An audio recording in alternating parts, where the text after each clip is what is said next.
এটি ওমানের ঐতিহাসিক শিব বাজার।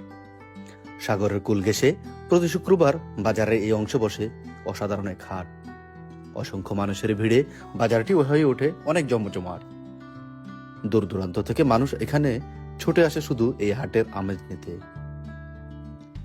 একটু সামনে এগুলোই দেখবেন খাঁচায় বন্দি হরেক রকমের পাখি, কবুতরের বাকবাকুম শব্দ আর বিদেশি পাখিদের কিচির মিচির চারপাশটা মুখরিত করে রাখে।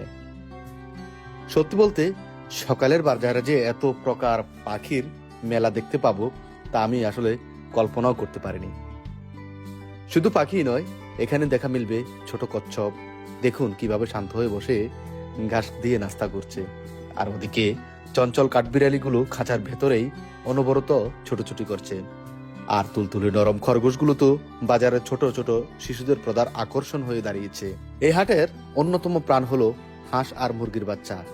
পিউ পিউ শব্দে ডাকতে থাকা এই হলুদ ছানাগুলো দেখলে যে কারোর মন ভালো হয়ে যাবে।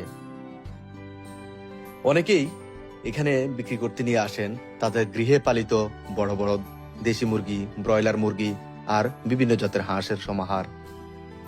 যারা বিড়াল প্রেমী আছেন তাদের জন্য রয়েছে বিভিন্ন জাতের বিড়াল। ছোট বাচ্চারা এই বিড়ালগুলো দেখলে মায়ে পড়ে যায় এবং স্পর্শ করার জন্য ছুটে আসে। কেউ এখানে এসেছেন কিনতে বা কেউ শুধু দেখতে, সব মিলিয়ে এক অন্যরকম মিলন মেলা।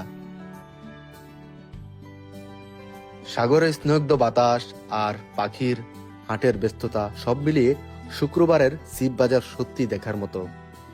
যারা ওমানের আসল ঐতিহ্যকে ছুঁয়ে দেখতে চান তাদের জন্য এই বাজারটি সেরা একটি জায়গা। ভিডিওটি কেমন লাগলো অবশ্যই জানাবেন।